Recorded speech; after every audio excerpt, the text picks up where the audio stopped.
The Port of Los Angeles says it does expect shipping volume from China to plunge about 35% next week. The president addressing this just a short time ago.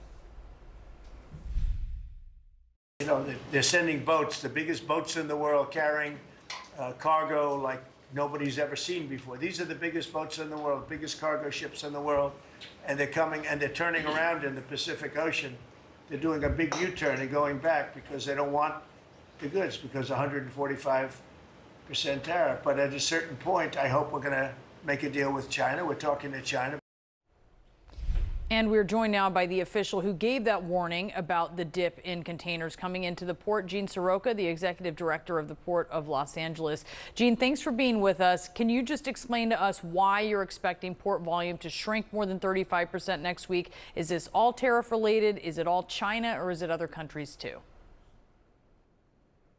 Good afternoon, Brianna. It's all tariff related, whether it be China, which now, if you buy a product from there, it's 2.5 times more expensive than it was just last month.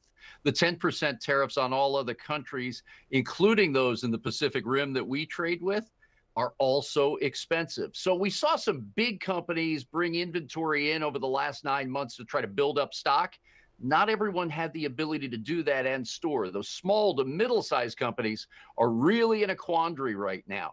So we had about a 7% uptick in business here in the month of April. That's the end of the surge to pad inventory. The month of May right now, we're projecting next week's volume to be down by 35%. Ship sailings, 17 of them have been canceled out of a scheduled 80 or so.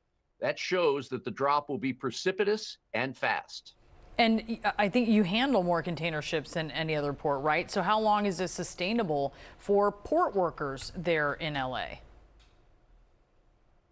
We're at a crucial time right now. We're the largest container port in the Western Hemisphere, 25 years running, a leading indicator of this great U.S. economy. And what we're seeing now is that dock workers, truckers, warehouse folks will be having less job opportunities beginning next week. If you're a trucker today, hauling 4 and 5 containers, beginning next week, you'll likely be just moving 2 or 3.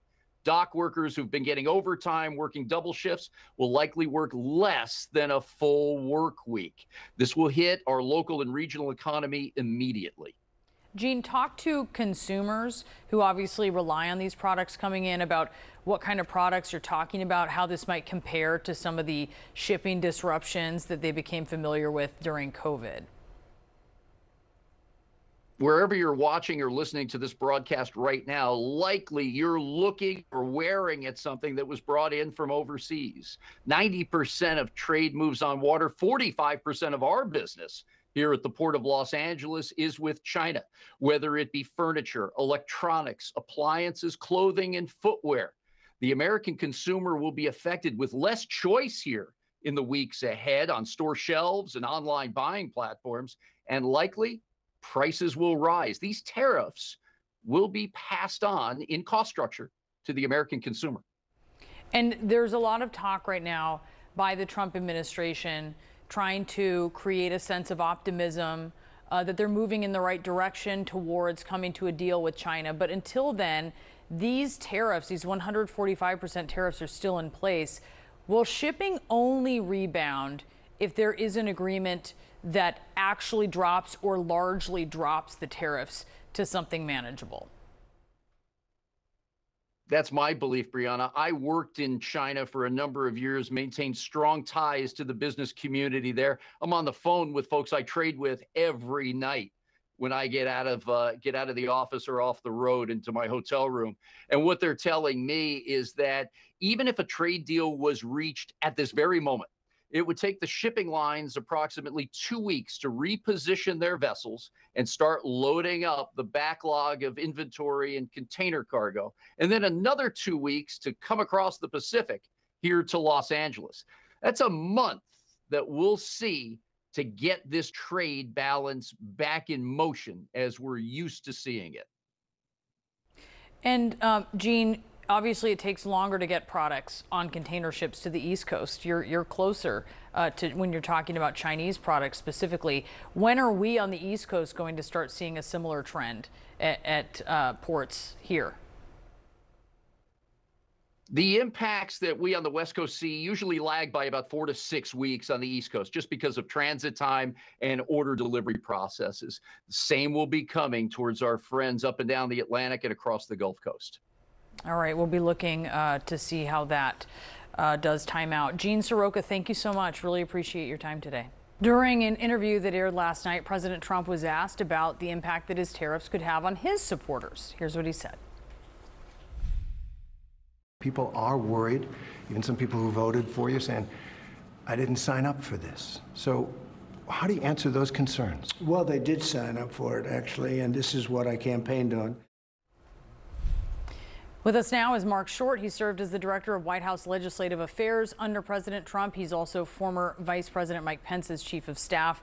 Mark, great to have you. Thanks, Bill. And you're hearing Trump over and over blaming President Biden. But we should also remember that he bragged about the economy that he inherited. And he sort of was saying that it wasn't Biden giving him a great economy. He called it the Trump effect. He was saying that it was the markets and Americans excited that he was coming in. How long can this work for him, or does it even work for him?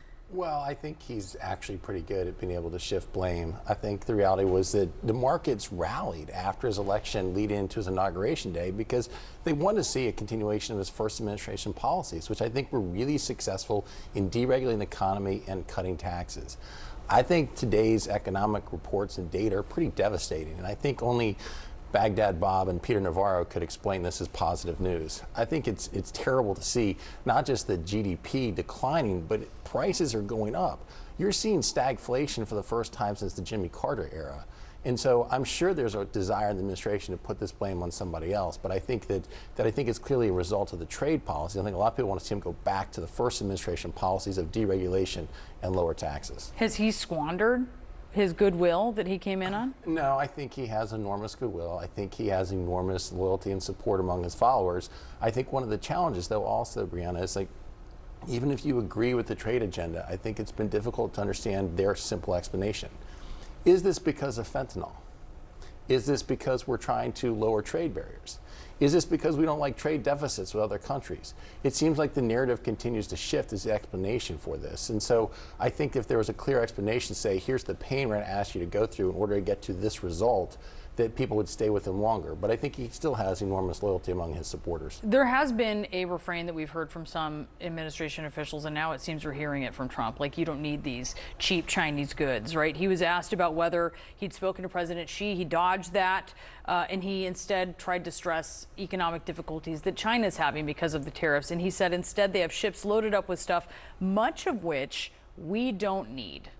Do you think Americans understand that actually if they look around their houses, maybe there's some wants there, but there's also a lot of needs that are coming from China? I think it's a pretty elitist perspective. I think the reality is that Americans want to be able to purchase goods because we can afford to. It's a good thing that America is as wealthy as it is. It's easy in some ways to eliminate a trade deficit if you drive the economy deep enough into a recession and people can't afford to buy goods. So, we have this narrative constantly about what a trade deficit is, and it only looks at one half the equation. It doesn't look at the current account deficit and foreign investment into the United States. We have a trade deficit because Americans can purchase more things. And actually, last month, the trade deficit continued to balloon. And so, even with this administration's policies, that's continuing to grow. And that's in many cases because America can afford to. 35% drop in cargo arriving at the Port of Los Angeles expected next week. How much of an effect is that going to have politically?